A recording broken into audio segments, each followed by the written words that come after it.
Hello, good evening everyone. In the previous lecture we have started our topic, that is anti-muscarinic agents. Okay, so now we are continuing with the therapeutic uses of the anti-muscarinic drugs.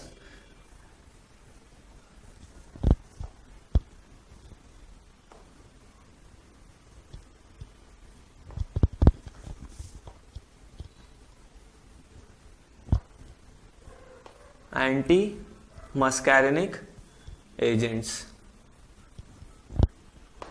Okay, so firstly जैसा कि हम लोग मतलब study करते हैं कि सबसे पहले हम लोग हार्ट के बारे में पढ़ते हैं, फिर स्मूथ मसल के बारे में पढ़ते हैं, ठीक है, फिर आई के बारे में पढ़ते हैं, फिर सीएनएस के बारे में पढ़ते हैं. सो वैसे ही हम लोग इस टॉपिक को भी डिस्कस करेंगे. सो ऑन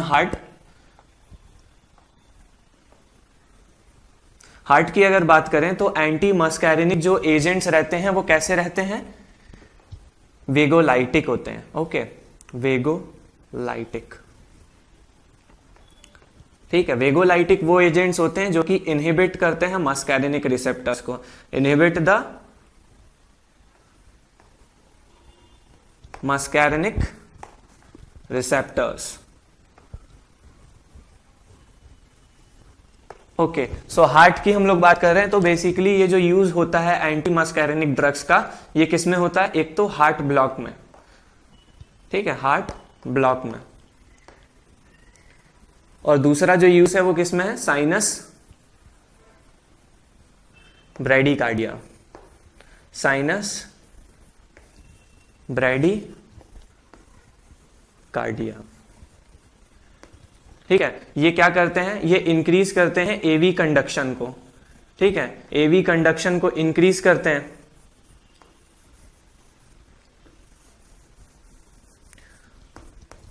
सो हमको इन सारे जो फैक्टर्स हैं इसमें क्या रहता है? हेल्प मिल जाता है. दूसरी बात हमने ये भी पढ़ा है कि जो एंटी मस्कैरिनिक ड्रग्स रहती हैं वो टैकीकार्डिया कॉज करती हैं. जो एट्रोपिन हो गई हमारी, वो टैकीकार्डिया कराती हैं. सो साइनस ब्रैडीकार्डिया टाइप की जो सिचुएशन रहती है उसमें भी हेल्प करती हैं. और हार्ट ब्लॉक में क्या कर रही है? बेसिकली एवी कंडक्शन को इंप्रूव कर रही है, ठीक है. सो ये हो गया हमारा हार्ट पे एक्शन, ठीक है. Now moving on towards the next, that is smooth muscle. We have urinary bladder और ब्रोंकाई, ठीक है. स्मूथ मसल की बात करें तो स्मूथ मसल में जो सेकंड है हमारा वो कौन सा है? सबसे पहले आएगा ब्रोंकाई,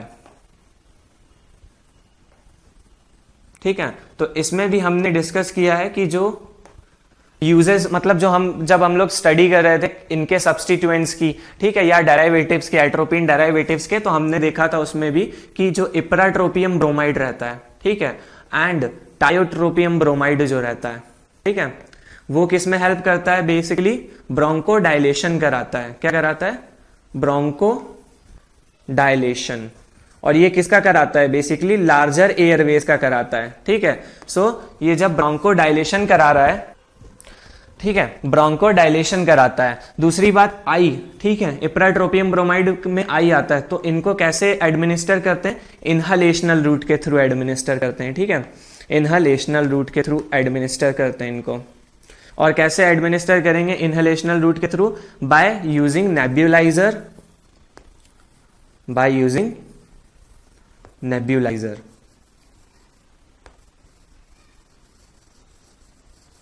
ठीक है. सो ये किस में यूज होते हैं? बेसिकली सीओपीडी में यूज होता है, ठीक है. सीओपीडी में ड्रग ऑफ चॉइस रहते हैं ये दोनों. तो ये हो गया इसका यूज किस में? ब्रोंकाई में. Now moving on towards the urinary bladder. Okay, तो स्मूथ मसल में जो एक और टॉपिक हम लोग डिस्कस करते हैं अभी तक, वो सेम पैटर्न रहेगा, वो है हमारा यूरिनरी ब्लैडर. तो हमने पहले भी इसमें देखा था कि जो टॉलटेरिडीन रहता है, टॉलटेरिडीन,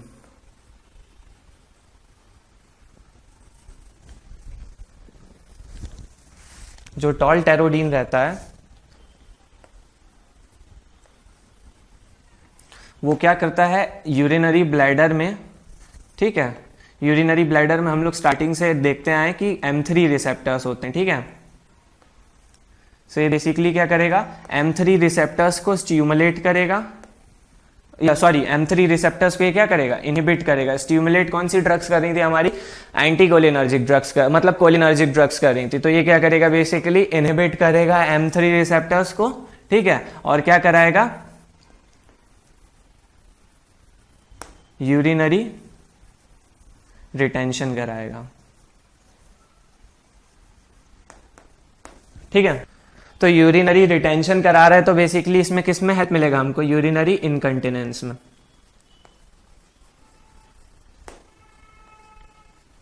यूरिनरी इनकंटिनेंस में, जिसमें क्या होता है कि there will be increased frequency and urgency, ठीक है, ओके। तो ये तो हो गया यूरिनरी ब्लैडर में फर्स्ट टॉल्टेरोडीन का यूज। अब बात करते हैं ऑक्सीब्यूटाइनिन और फ्लेवोक्सेट का यूज, ठीक है। सो यूरिनरी ब्लैडर की बात चल रही है अभी। सो यूरिनरी ब्लैडर में जो ऑक्सीब्यूटाइनिन रहता है और जो फ्लेवोक्सेट रहता है हमारा,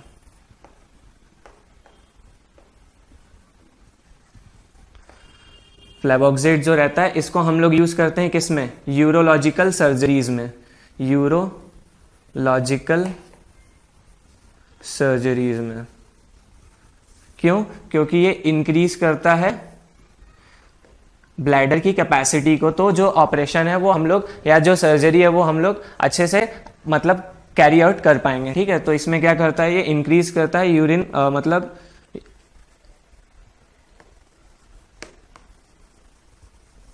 यूरिनरी कैपेसिटी इंक्रीज करता है by relaxing the muscle, okay, relax कराता है मसल को, ठीक है। तो यूरोलॉजिकल सर्जरीज में यूज होता है ऑक्सीब्यूटाइनिन और फ्लेवोक्सेट, ठीक है।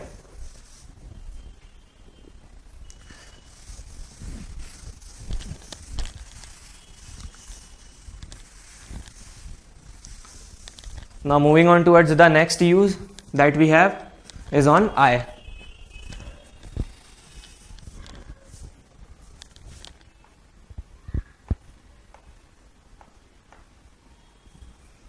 आई की बात करें तो ये किस में हेल्प कर रहा था, हमने पहले भी अपने जो डेरिवेटिव्स पढ़ रहे थे उसमें ये डिस्कस किया था कि ये mydriatic as an mydriatic use हो रहा था और साइक्लोप्लेजिया करा रहा था, साइक्लोप्लेजिया। तो ये जो सारी चीजें ये किस में हेल्प करती हैं, रिफ्रैक्शन टेस्टिंग में यूज होता है, ठीक है, रिफ्रैक्शन टेस्टिंग में हेल्प करता है,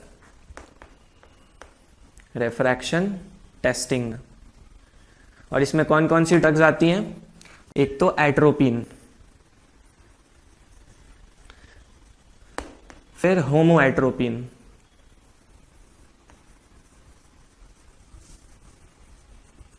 ठीक है। कौन कौन सी आ गई, एक तो एट्रोपिन आ गई, फिर होमोएट्रोपिन आ गई, ठीक है, फिर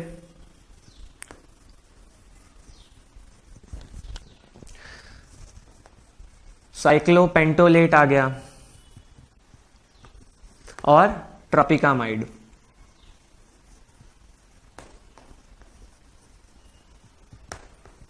ठीक है, अब जो रिफ्रैक्शन टेस्टिंग होती है वो इतना लॉन्गर ड्यूरेशन के लिए नहीं चाहिए हमको। सो एट्रोपिन का जो ड्यूरेशन ऑफ एक्शन रहता है वो अप्रोक्स रहता है 7 to 10 डेज, ठीक है, 7 to 10 days.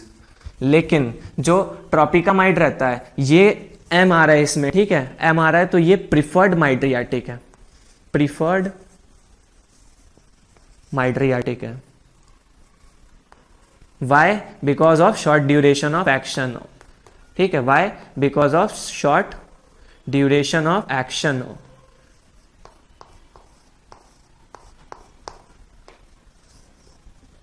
Short duration of action रहता है, इसीलिए ये क्या करते हैं हम लोग, ट्रोपिकामाइड को प्रेफर करते हैं। लेकिन जो एट्रोपिन रहता है इसको हम लोग बेसिकली किस में यूज करते हैं, चिल्ड्रंस में यूज करते हैं, ठीक है। चिल्ड्रंस में क्यों यूज करते हैं, क्यों, क्योंकि इसकी एफिकेसी अच्छी रहती है, ठीक है,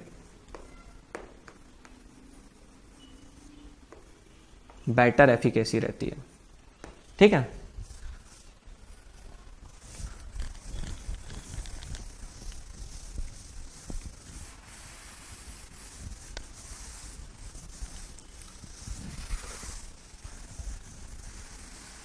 ठीक है। उसके बाद क्या बात करेंगे, अगर सिर्फ माइड्रियाटिक की बात करें तो जो फंडोस्कोपिक एग्जामिनेशन हम लोग आय का करते हैं, फंडोस्कोपिक एग्जामिनेशन, उसमें भी क्या होता है कि वो भी शॉर्ट ड्यूरेशन, मतलब शॉर्ट ड्यूरेशन ऑफ एक्शन, मतलब हमको कोई ऐसी ड्रग चाहिए जिसका कि ड्यूरेशन ऑफ एक्शन काफी शॉर्ट हो, ठीक है। सो फंडोस्कोपिक एग्जामिनेशन जो रहता है,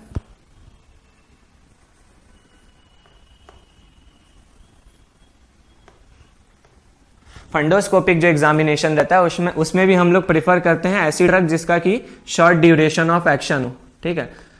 सो टॉपिकामाइड को हम लोग इसमें भी यूज कर सकते हैं। एंड लास्टली इन आई जो थेरापेटिक यूज है वो क्या है, इरिडो साइक्लाइटिस में। मैंने पहले भी जो अपना एंटीकोलिनर्जिक ड्रग एजेंट, मतलब जो कोलिनर्जिक एगोनिस्ट थे, उसमें हमने देखा था कि मायोटिक्स जो मायोसिस करा रही हैं जो पर्टिकुलर ड्रग, उसको हम लोग माइड्रियाटिक्स के साथ यूज करते हैं, किस में, ताकि जब क्या होता है कभी कभार जो लेंस और आई के बीच में, मतलब लेंस और आइरिस के बीच में जब कभी भी एडेशन हो जाता है तो उस एडेशन को ब्रेक करने के टाइम पे जो रिफ्रैक्शन टेस्टिंग हम लोग करते हैं, सो उसमें क्या होता है कि मतलब उस एडेशन को ब्रेक करने के लिए यूज होता है। तो इरिडोसाइक्लाइटिस वही कंडीशन होती है जिसमें देर क्या होता है, एडेशन हो जाता है, ठीक है।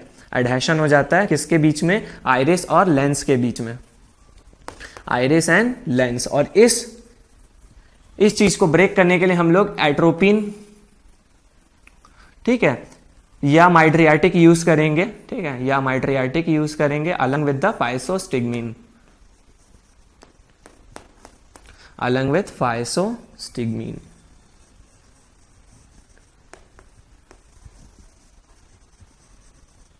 फाइसोस्टिग्मीन, ठीक है।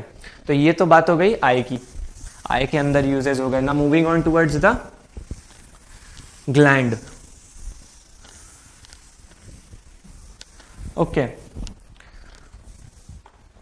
सो ग्लैंड में अगर देखा जाए तो हमने पहले भी जो हमारे एनालॉग्स हैं या मतलब जो डेराइवेटिव्स हैं उसके बारे में हमने ये पढ़ा था कि ग्लैंड्स में क्या करते हैं, मतलब ये सिक्रीशन को कम करते हैं, ठीक है। सो साइलोरिया जो रहता है, साइलोरिया जो कंडीशन रहती है, ठीक है, जिसमें कि क्या रहता है, तो साइलोरिया में क्या होता है कि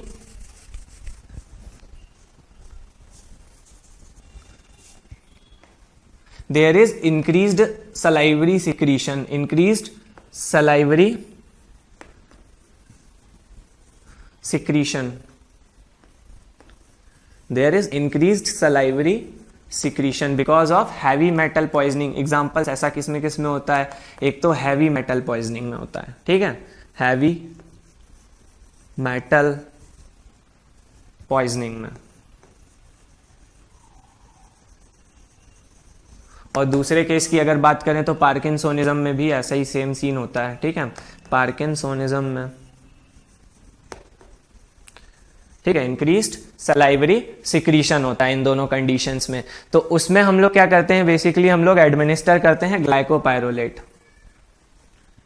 ग्लाइकोपायरोलेट, ठीक है। ये जी जो इसका दिख रहा है ये कैसा है, 4 के जैसा दिख रहा है, तो ये क्वाटर्नरी अमाइन रहता है, ठीक है। और ये बेसिकली क्या करेगा, डिक्रीज करेगा सिक्रीशन को, क्योंकि जो एंटी मस्कैरिनिक एजेंट्स रहते हैं वो क्या करते हैं, सिक्रीशन को डिक्रीज करते हैं। So it help us to resolve the condition of sialorrhoea. Now moving on further, the next use is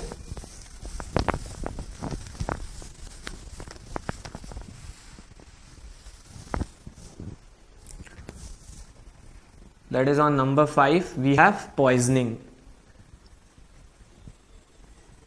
poisoning में भी यूज होते हैं, ठीक है। सो 3 टाइप की पॉइजनिंग को बेसिकली हम लोग डिस्कस करेंगे यहाँ। एक तो ऑर्गेनोफॉस्फेट पॉइजनिंग की बात करेंगे,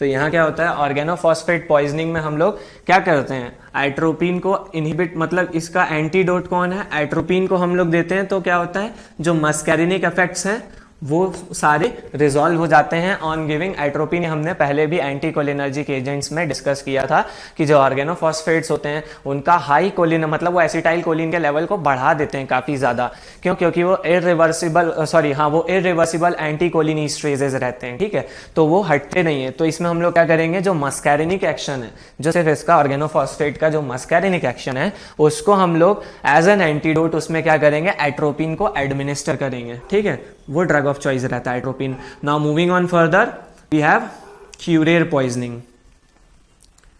क्यूरेर पॉइजनिंग, सो इसमें हम लोग क्या करते हैं, एक तो फाइसोस्टिग्मीन,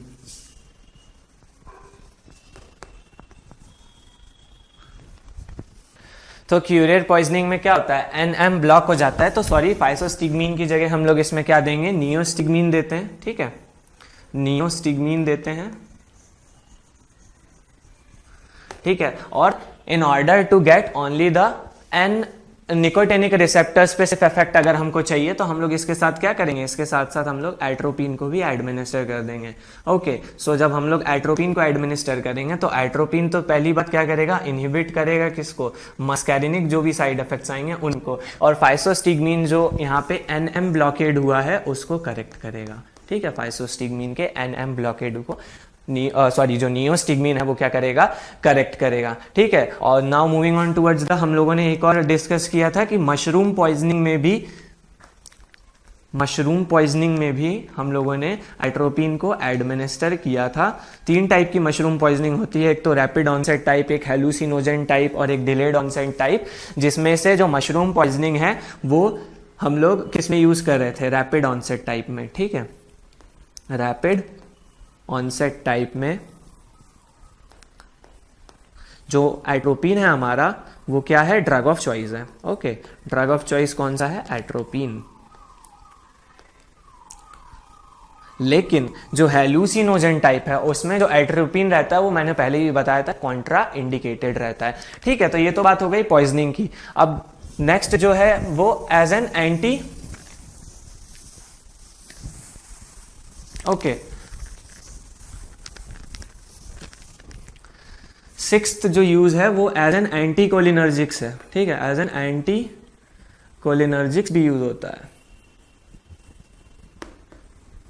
कैसे कि ये क्या करता है, ये रिलीफ कराता है, मतलब ये एंटी स्पाज्मोडिक की तरह यूज होता है। ओके, कि कोलिनर्जिक जो एगोनिस्ट रहते हैं वो क्या करते हैं, कॉन्ट्रैक्शन या स्पाज्म कराते हैं मसल का, ठीक है, सो ये एंटी स्पाज्मोडिक की तरह यूज होता है। इन पेन्स ऑफ व्हाट, एक तो डिस्मेनोरिया की बात करें, ठीक है, फिर एब्डोमिनल कोलिक में,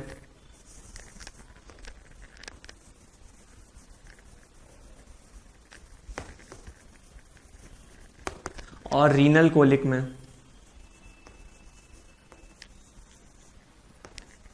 ठीक है। तो इन सब यूजेस में क्या रहता है, मतलब ये एंटी कोलिनर्जिक की तरह यूज हो रहा है, ठीक है। क्यों, क्योंकि ये एंटी स्पाज्मोडिक है, जो कोलिनर्जिक एगोनिस्ट रहते हैं वो स्पाज्म कराते हैं। Now moving on towards the last use, that is in the central nervous system, ठीक है। तो जो सीएनएस में यूज होता है तो उसमें क्या करते हैं हम लोग, एट्रोपिन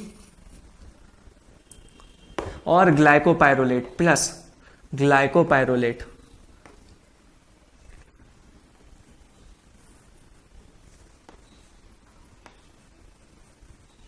ग्लाइकोपाइरोलेट को हम लोग किसके साथ देंगे, प्री एनेस्थेटिक मेडिकेशन में यूज होते हैं ये दोनों, pre anaesthetic medicine, pre anaesthetic medication के साथ इसको क्या करेंगे, पहले इसको इसको पहले हम लोग एडमिनिस्टर कर देंगे। क्यों, क्योंकि ये क्या करता है कि जो एनेस्थेटिक मेडिसिन हम लोग देते हैं एनेस्थीसिया कॉज करने के लिए, तो उसमें क्या रहता है, बिफोर सर्जरी जो भी हम लोग देते हैं तो उसमें क्या करता है, क्या होता है कि जो लैरिंग्स रहता है ना उसका कॉन्ट्रैक्शन हो जाता है, तो उस कॉन्ट्रैक्शन को रोकने के लिए बेसिकली हम लोग ये एट्रोपिन और ग्लाइकोपाइरोलेट देते हैं, ठीक है, ठीक है, as a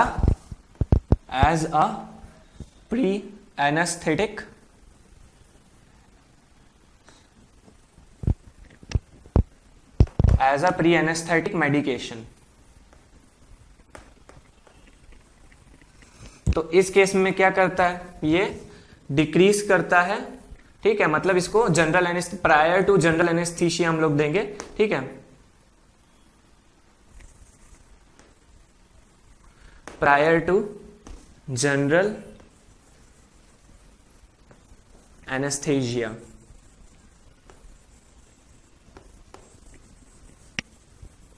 एडमिनिस्टर करते हैं, ठीक है। तो इसमें क्या रहता है कि लैरिंगोस्पाज्म को कंट्रोल करता है, ठीक है, कंट्रोल्स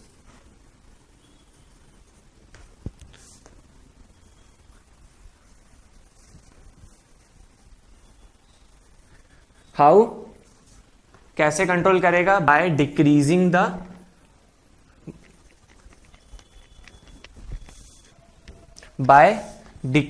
द रेस्पिरेटरी सिक्रीशन, ठीक है, क्योंकि ये रेस्पिरेटरी सिक्रीशंस को क्या करेगा, कम कर देगा, ठीक है। तो as a pre anaesthetic medicine atropine और ग्लाइकोपाइरोलेट को हम लोग एडमिनिस्टर करते हैं prior to the general anaesthesia in order to control the laryngospasm, ठीक है। क्या कैसे करता है ये, बेसिकली क्या करेगा, डिक्रीज कर देगा रेस्पिरेटरी सिक्रीशंस को। और जो ग्लाइकोपाइरोलेट रहता है, मैंने पहले ही बताया था कि ये जो जी है ये 4 की तरह दिख रहा है, तो ये क्वाटरनरी अमाइन रहता है, ठीक है, क्वाटरनरी अमाइन रहता है। तो इसके सिर्फ पेरीफेरल इफेक्ट्स रहते हैं।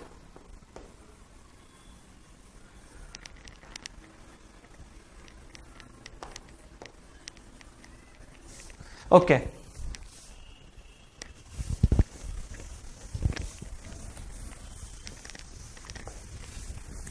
Sorry, this is quaternary ammonium compound, quaternary amine नहीं है, ये क्वाटरनरी अमोनियम कंपाउंड है। और ये जो मैंने बताया ना कि ये पेरिफेरल इफेक्ट्स को ही सिर्फ कंट्रोल करेगा, तो ये इसके पहले जो हमने देखा था कि as an anticholinergic drug use हो रहा है, तो ये जो पेरिफेरल एंटीकोलिनर्जिक इफेक्ट कॉज करेगा ये, ठीक है, पेरिफेरल एंटीकोलिनर्जिक इफेक्ट्स कॉज करेगा। तो क्या करा रहा है ये, इसमें बेसिकली लैरिंगोस्पाज्म को कंट्रोल कर रहा है, ठीक है। तो ये तो हो गई सीएनएस की बात, ठीक है। और सीएनएस में एक और टॉपिक, एक तो क्या हो गया, प्री एनेस्थेटिक मेडिकेशन में यूज हो रहा है, और नेक्स्ट जो है वो क्या है कि जो सेंट्रली एक्टिंग रहती हैं, ठीक है, जो सेंट्रली एक्टिंग रहते हैं, सेंट्रली एक्टिंग जो ड्रग्स थी हमारी, लाइक बाइपेरिडन,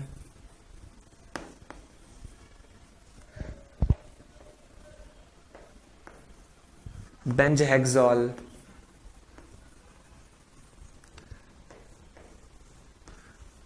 बेंचट्रोपिन, ठीक है। तो ये सारी क्या हो रही हैं, ये जो सेंट्रली एक्टिंग ड्रग्स हैं, इनको हम लोग किस में यूज करते हैं,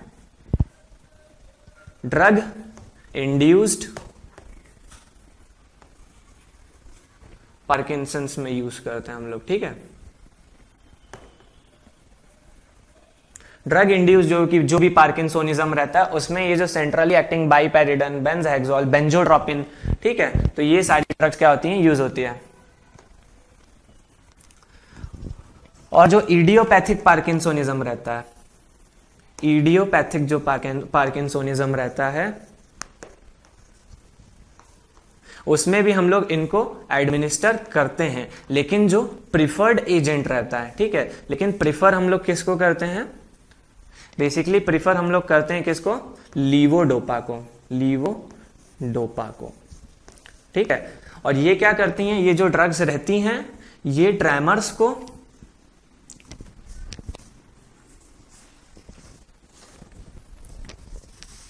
ये क्या करेंगी, ये ट्रेमर्स को और रिजिडिटी को कंट्रोल करेंगी, जो कि पार्किंसोनिज्म की वजह से हो रहा है, ठीक है। ट्रेमर्स को और रिजिडिटी को कंट्रोल करेंगे। Okay, so these are the therapeutic uses of the antimuscarinic agents. Now moving on towards the adverse effect. तो जो भी थेराप्यूटिक यूजेस हैं, अगर हाई डोज में अगर हम लोग क्या करेंगे, ड्रग को एडमिनिस्टर कर दिया, या कोई पर्सन है जिसको कि मतलब एंटी मस्कैरिनिक एजेंट से एलर्जी है, तो उसके अंदर वो सारे सिम्टम्स आ जाएंगे, या तो उस पर्सन के अंदर कोई एसोसिएटेड डिजीज है, ठीक है, तो या तो अगर लिवर उसका उतना फंक्शनेबल नहीं है, हमने पहले भी ये सारे टॉपिक डिस्कस किए हैं किस वजह से कौन कौन सी ड्रग्स की टॉक्सिसिटी होती है, तो क्या होगा, उसकी वजह से उसके एडवर्स इफेक्ट आएंगे, किसके, एंटी मस्कैरिनिक एजेंट्स के, ठीक है, और उनको हम लोग अभी डिस्कस करते हैं। सेम फॉर्मेट में करेंगे कि पहले हार्ट पे करेंगे, फिर यूरिनरी ब्लैडर पे, उसके बाद ब्रोंकाई पे करेंगे, ठीक है। Similarly so adverse effect,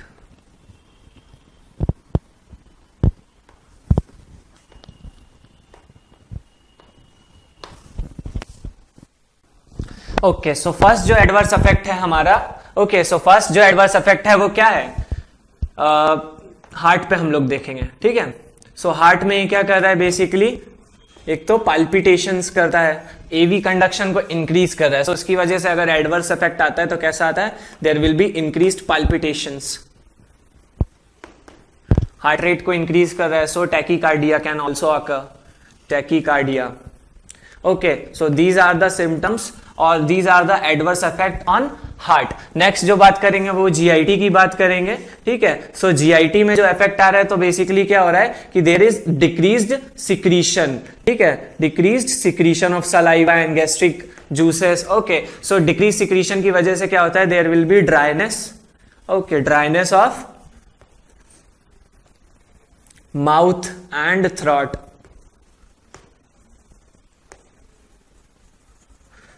leading to difficulty in swallowing, difficulty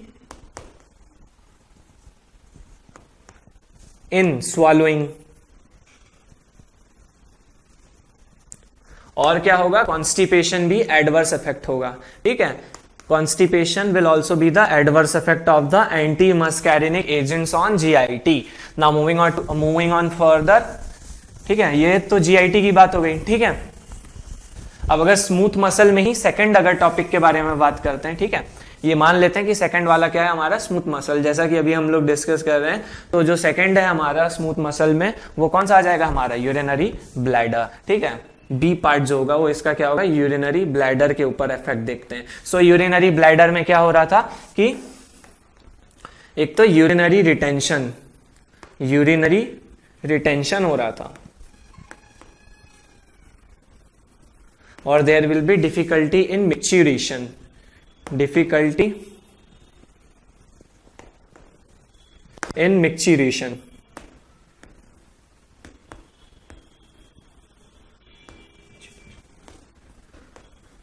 okay. तो क्या होता है कि ऐसी कंडीशंस में ये जो मतलब एंटी मस्कैरिनिक एजेंट्स हैं ये basically patients with enlarged prostate में ये कॉन्ट्राइंडिकेटेड रहती हैं, ठीक है। ये 3 स्टार पॉइंट है हमारा कि ये कॉन्ट्राइंडिकेटेड किस में रहेगी, it is contraindicated in patient with enlarged prostate,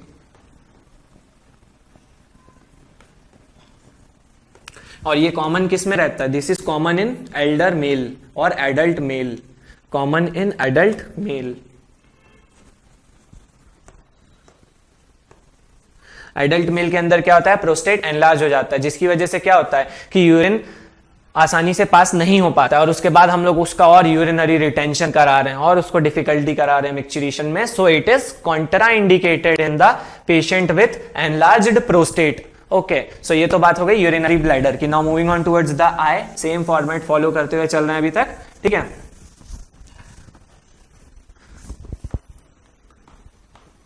सो आई की बात करें तो आई में क्या करा रहा है, फोटोफोबिया करा रहा है, ठीक है, फोटोफोबिया करा रहा है, और क्या करा रहा है, साइक्लोप्लेजिया कराएगा, ठीक है, साइक्लोप्लेजिया और फोटोफोबिया कराएगा। दूसरी बात ये क्या करता है, प्रेसिपिटेट करता है एक्यूट कंजेस्टिव ग्लाकोमा की कंडीशन को, it precipitate the acute congestive glaucoma in patients with shallow anterior chamber, so it is contraindicated, 3 star point, ठीक है, it is contraindicated in glaucoma, okay. So ये तो बात हो गई आई की।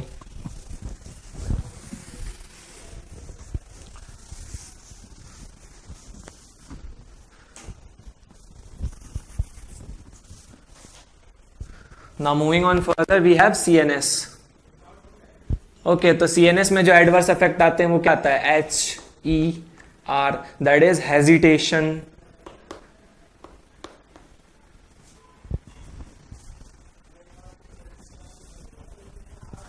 Hesitation,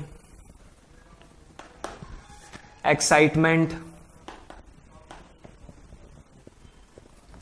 restlessness, dementia. ठीक है, सो HERD is the mnemonic for adverse effect of anti muscarinic drugs on CNS। ठीक है, और लास्ट जो टॉपिक है वो है कि एट्रोपिन की वजह से एक्यूट बेलेडोना पॉइजनिंग होती है। ठीक है, एक्यूट बेलाडोना पॉइजनिंग, इसको और क्या कहते हैं? Atropine poisoning.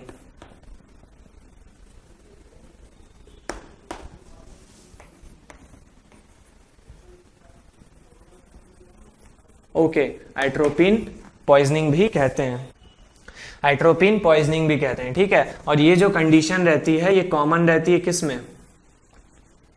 It is common in children.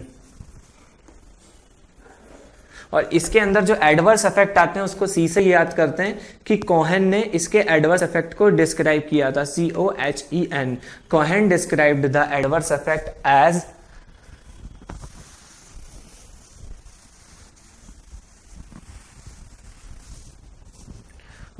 Atropine acute belladonna poisoning,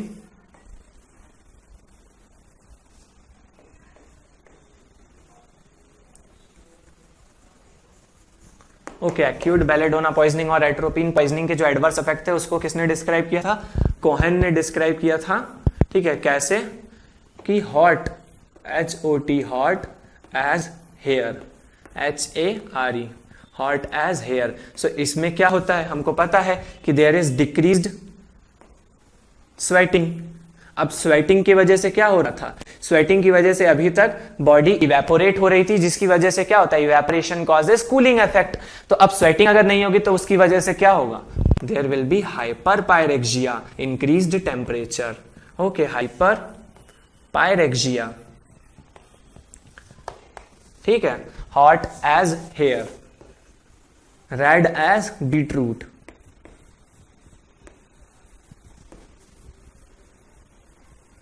red as beetroot की अगर बात करें तो देखा था हमने पहले भी कि एट्रोपिन को जब हाई डोज में मतलब एडमिनिस्टर कर देते हैं तो हार्ट में वो क्या कराता है? बेसिकली फ्लशिंग ऑफ फेस कराता है। ठीक है, देयर विल बी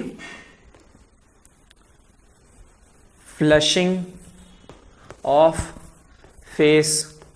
ठीक है, और क्या कराता है? हाइपोटेंशन कराता है। ठीक है, हाइपोटेंशन कॉज करता है।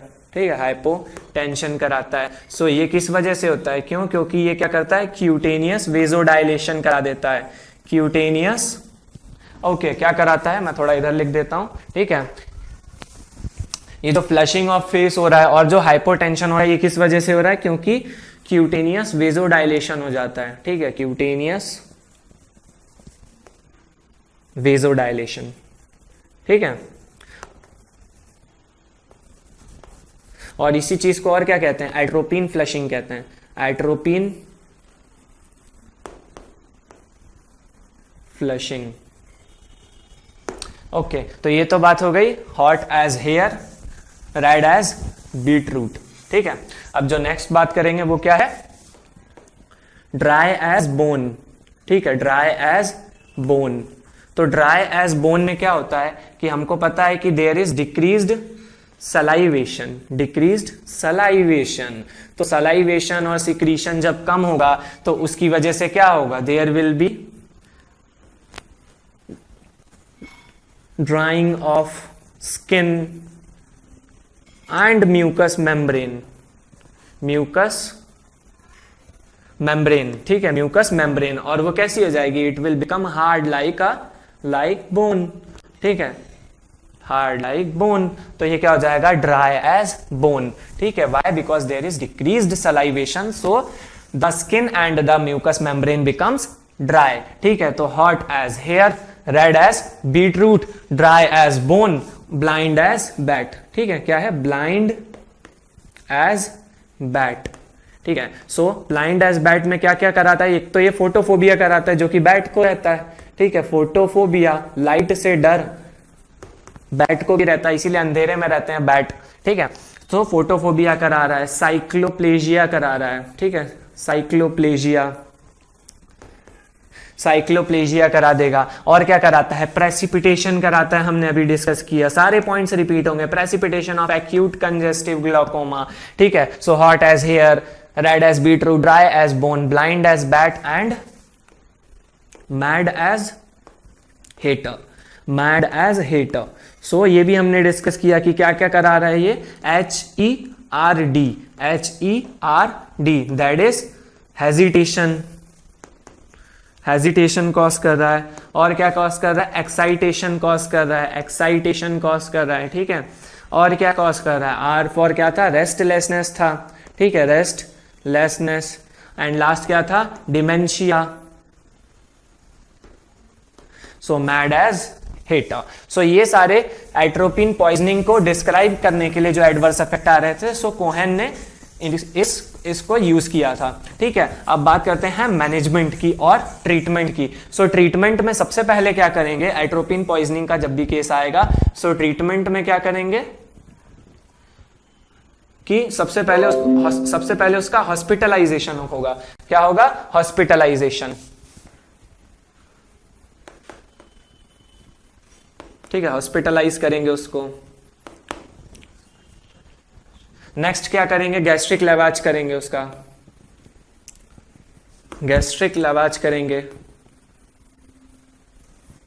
ओके। नेक्स्ट क्या करेंगे,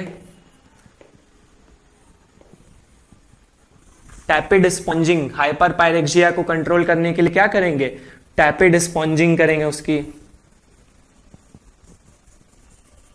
और क्या करेंगे, फोर्थ डाइजीपाम एडमिनिस्टर करेंगे,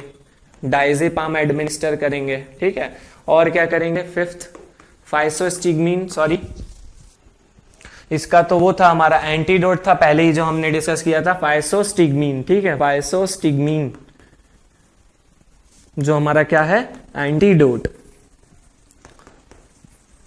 उसको एडमिनिस्टर करेंगे कितना, 1 to 4 mg, ठीक है। 1 to 4 mg of physostigmine is administered as a antidote. और ये क्या है हमारा, this is our tertiary amine, ठीक है, ये हमारा टर्शरी अमाइन है। सो ये क्या करेगा, इसके पेरिफेरल प्लस सेंट्रल इफेक्ट्स दोनों होंगे, सो ट्रीटमेंट कैसा हुआ, सिम्टोमेटिक ट्रीटमेंट करेंगे इसका, ओके। सो ट्रीटमेंट कैसा हो रहा है, सिम्टोमेटिक ट्रीटमेंट। अब बात करेंगे जो नेक्स्ट है हमारा, ये तो एट्रोपिन के डेरिवेटिव्स, उनका थेराप्यूटिक यूजेस, एडवर्स इफेक्ट, ये सब हमने अभी तक डिस्कस कर लिया। अब जो बात करने वाले हैं हम लोग, वो नेक्स्ट नेचुरल एट्रोपिन की यूज, मतलब नेचुरल एंटी मस्कैरिनिक एजेंट की बात करने वाले हैं, दैट इज स्कोपोलामीन और hyoscine. Scopolamine and hyoscine, okay, hyoscine. So this is natural alkaloid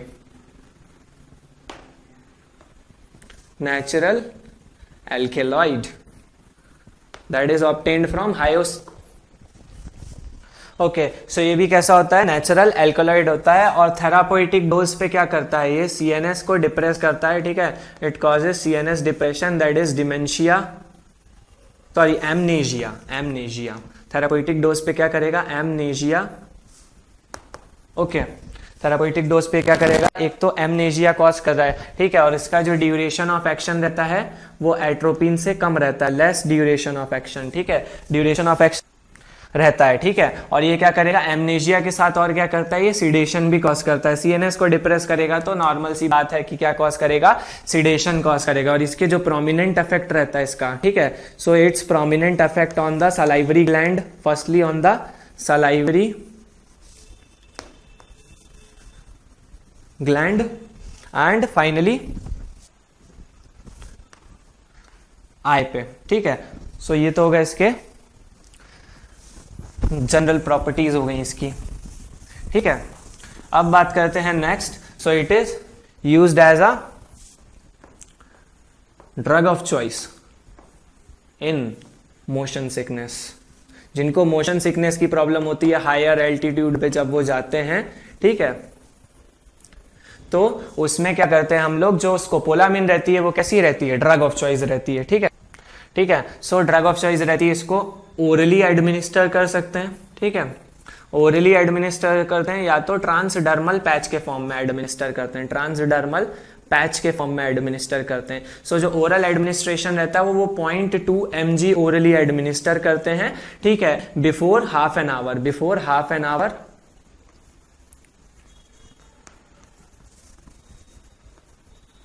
लेकिन इसका क्या रहता है, ड्यूरेशन ऑफ एक्शन जो रहता है वो शॉर्ट रहता है। तो अगर लॉन्ग जर्नी करनी है तो उसमें पैच के फॉर्म में एडमिनिस्टर करते हैं। और ये जो पैच रहता है ये बेसिकली कहां एडमिनिस्टर्ड होता है, ये होता है एट मैस्टॉइड प्रोसेस पे, एट मैस्टॉइड प्रोसेस पे पैच हम लोग लगा लेते हैं। यहां पे मैस्टॉइड प्रोसेस के पास पैच लगा लेंगे, ठीक है। कितनी देर पहले लगाएंगे, 4 to 6 आवर्स बिफोर, ठीक है, 4 to 6 आवर्स बिफोर। और इसका जो ड्यूरेशन ऑफ एक्शन रहता है वो कितना रहता है, 72 आवर्स, ठीक है, 72 आवर्स रहता है। सो ये लॉन्ग जर्नी में हम लोग इसको यूज कर सकते हैं। सो ये मोशन सिकनेस को कैसे कम करता है, by decreasing the vestibular disturbances, ठीक है, by decreasing the vestibular disturbances.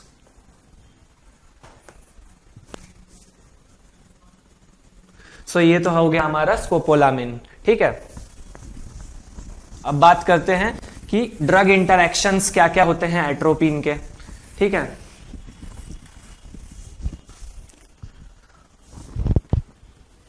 So drug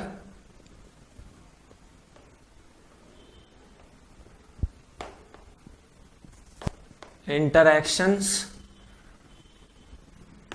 of anti muscarinic agents, anti muscarinic agents, ठीक है। सो ये क्या करते हैं कि जो एंटी कोलिनर्जिक कुछ ड्रग्स के अंदर प्रॉपर्टी रहती है, सॉरी जो एंटी मस्कैरिनिक प्रॉपर्टी रहती है, या तो कहें anti cholinergic side effect, sorry, ठीक है। सो जैसे कि हमारा H1 ब्लॉकर हो गया, ठीक है, ऐसे इसको ले लेते हैं कि जो एट्रोपिन रहता है, ठीक है, एट्रोपिन वो जो सबसे पहला काम करता है, ठीक है, उसका जो ड्रग इंटरैक्शन रहता है वो क्या करता है, पोटेंशिएट करता है, ठीक है, इट इज पोटेंशिएटिंग, पोटेंशिएट करता है क्या, एंटी कोलिनर्जिक साइड इफेक्ट्स को, anti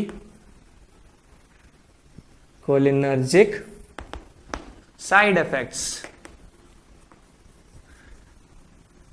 effects of H1 blocker, tetracycline, TTC, that is tetracycline. उसके बाद एंटी डिप्रेसेंट्स, या तो कहा जाए अगर तो फिनोबार्बिटॉन, ठीक है, फिनोबार्बिटोन,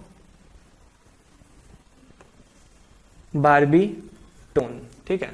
सो H1 ब्लॉकर, टेट्रासाइक्लिन, फिनोबार्बिटॉन, इनके अंदर क्या रहती है, एंटी कोलिनर्जिक प्रॉपर्टी रहती है। सो एट्रोपिन के साथ जब इनको एडमिनिस्टर करते हैं तो वो दोनों ड्रग्स का क्या होता है, इंटरैक्शन हो जाता है, जिसकी वजह से एट्रोपिन साइड इफेक्ट्स जो रहते हैं, एंटी कोलिनर्जिक जो साइड इफेक्ट्स रहते हैं वो क्या होते हैं, इंक्रीज हो जाते हैं और पोटेंशिएट हो जाते हैं। नेक्स्ट जो फंक्शन करता है एट्रोपिन, वो क्या करता है, डिक्रीज कराता है क्या, एब्जॉर्प्शन, और अगर बोलें तो जो बायो अवेलेबिलिटी रहती है, ठीक है, decrease the bio availability,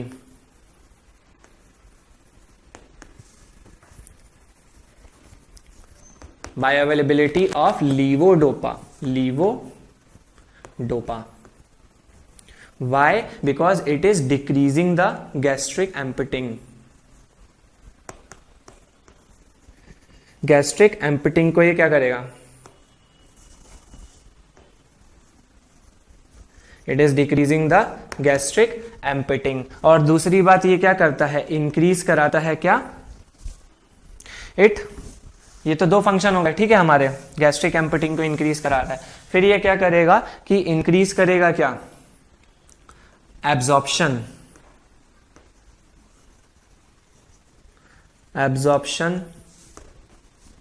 absorption of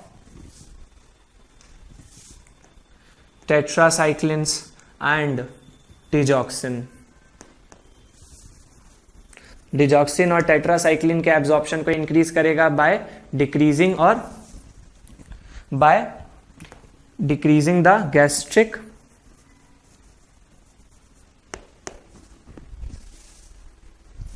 और by increasing the gastric transit time, by increasing the gastric transit time। ये क्या है? ये बेसिक ड्रग्स हैं, इंटेस्टाइन में अच्छे से एब्जॉर्ब होंगी, गैस्ट्रिक एम्पटिंग कम हो जाएगी, तो स्लोली ये क्या होंगी? इंटेस्टाइन में पहुंचेंगी। जितना स्लो पहुंचेंगी उतना एब्जॉर्प्शन उनका इंक्रीज होगा। क्यों? क्योंकि ड्रग को एब्जॉर्ब करने में क्या होगा? ज्यादा टाइम मिलेगा। सो ये तो हो गए drug interactions of anti muscarinic agents.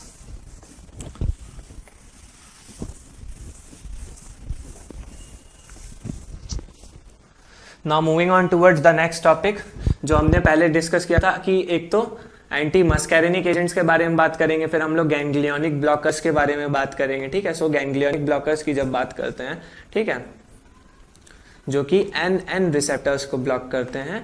ठीक है, एन रिसेप्टर्स को जो कि ब्लॉक करते हैं, तो इसमें हम लोग क्या क्या पहले तो हम लोग क्लासिफिकेशन देख लेते हैं। गैंग्लियोनिक अगर देखें तो गैंग्लियोनिक ब्लॉकर और गैंग्लियोनिक स्टिमुलेंट्स की बात कर लेते हैं। ठीक है, गैंग्लियोनिक स्टिमुलेंट्स की बात कर लेते हैं सबसे पहले। ठीक है, सो गैंग्लियोनिक स्टिमुलेंट्स की बात करते हैं 3A। ठीक है, सो ये कैसे रहते हैं? दो टाइप के रहते हैं, एक तो सिलेक्टिव रहते हैं, ठीक है, सिलेक्टिव, और दूसरे क्या होते हैं? Non selective. क्या क्या होंगे? एक तो होगा हमारा सिलेक्टिव और दूसरे क्या होंगे? नॉन सिलेक्टिव, जैसे कि हो गए हमारे मस्कैरिनिक एजेंट्स, मस्कैरिनिक एजेंट्स। ठीक है, सो इसमें हमने क्या डिस्कस किया था? निकोटीन। ठीक है, निकोटीन पढ़ेंगे हम लोग। सिलेक्टिव गैंग्लियोनिक स्टिमुलेंट्स में क्या आ जाएगा हमारा? निकोटीन आ जाएगा। ठीक है, और क्या आएगा? Dimethyl phenyl piperazinium. ठीक है, so dimethyl phenyl piperazinium, that is DMPP, और ट्राई मिथाइल अमोनियम। ठीक है, ट्राई मिथाइल अमोनियम। ठीक है, और क्या आ जाएगा? लोबेलीन। ठीक है, सो ये 4 ड्रग्स हो गई हमारी जो कि इसमें इस कैटेगरी में आती हैं, that is the selective ganglionic stimulants. और अगर ब्लॉकर की बात करें तो इसमें आ जाएगा हमारा एंटीकोलिनिस्ट्रेजेस, pilocarpine,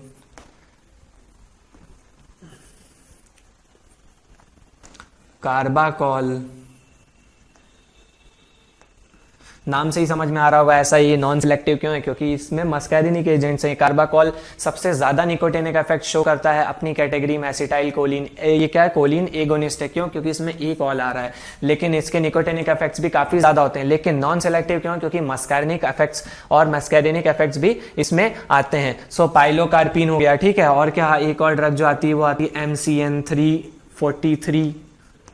So these are the ganglionic stimulants। ये ध्यान रखना कि ये ganglionic stimulants हैं। Now moving on towards our main topic, that is we have to concern about, that is ganglionic blocker।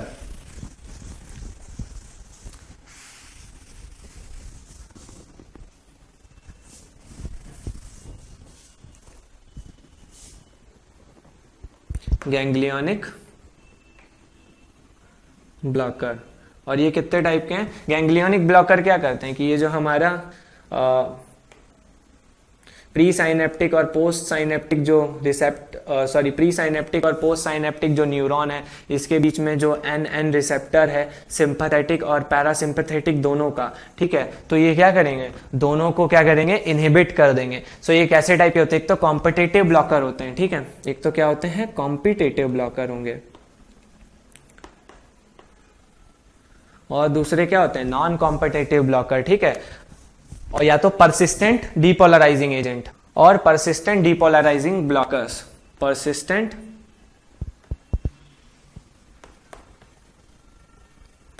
Depolarising blockers. तो ये दो हो गए हमारे पास, that is first one is the competitive blocker and the next one is the persistent depolarising blocker. ठीक है, सो competitive blockers की बात करें सबसे पहले तो इसमें आ जाते हैं क्वाटर्नरी अमाइंस। ठीक है, क्या आ जाएंगे सबसे पहले हमारे हो जाएंगे क्वाटर्नरी अमाइन नहीं, quaternary ammonium compounds, quaternary ammonium compounds, these are हेक्सामिथोनियम,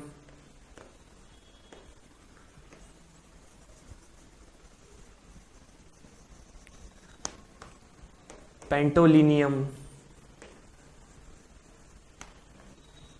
IUM वाले। ठीक है, और अमोनियम है तो इसलिए IUM, हेक्सामिथोनियम, पेंटोलिनियम। अब अगर अमाइंस की बात करें, ठीक है, सो जो हमारे अमाइंस बेसिकली इसमें आते हैं वो आता है मैका अमाइल अमाइन। ठीक है, मैका अमाइल अमाइन। और फिर मोनोसल्फोनियम क्लोराइड कंपाउंड्स आते हैं,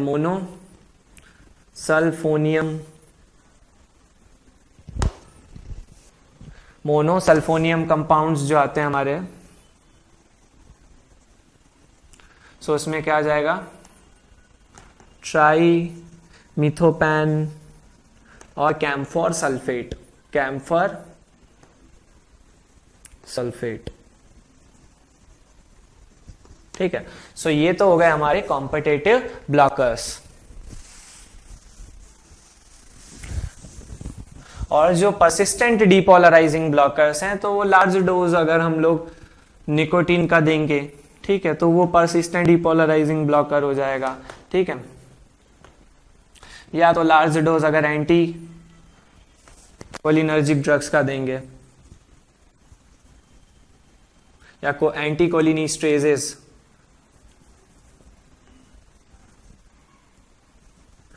तो वो भी क्या हो जाएगा, परसिस्टेंट डीपोलराइजिंग ब्लॉकर हो जाएगा। ठीक है, तो ये तो हो गया हमारे गैंग्लियोनिक ब्लॉकर की स्टार्टिंग। अब इसमें जो हमको दो मेन जो पढ़ने हैं वो एक तो ट्राइमिथोपैन है और निकोटिन के बारे में हमको स्टडी करना है। ठीक है,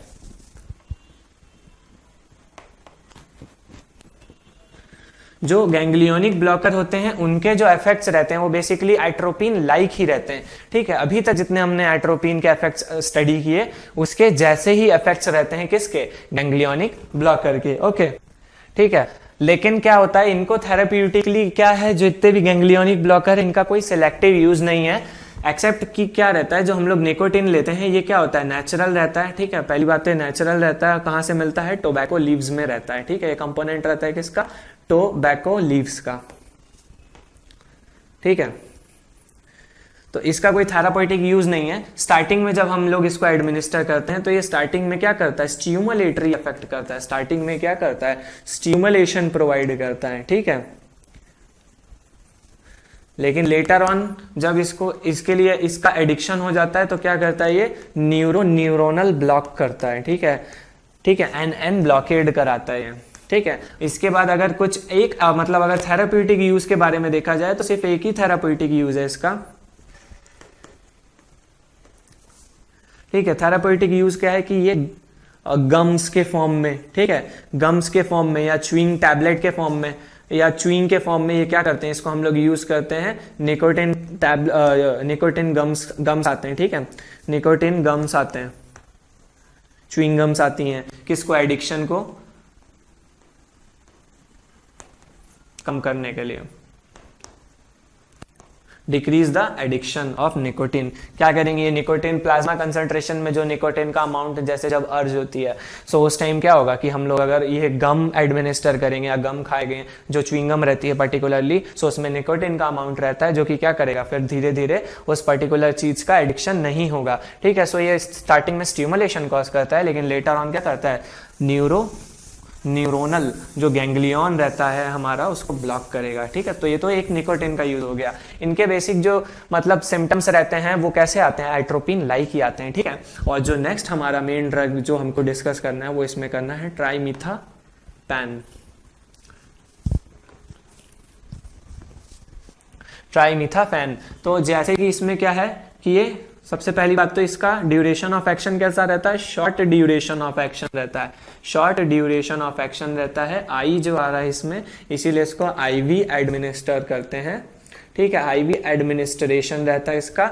और ये इसका जो फंक्शन है ये क्या कराता है, ये कंट्रोल्ड फॉर्म में, ठीक है, कंट्रोल्ड फॉर्म में हाइपोटेंशन कराएगा। Controlled hypotension is perceived by administering this hypotension, controlled hypotension perceived,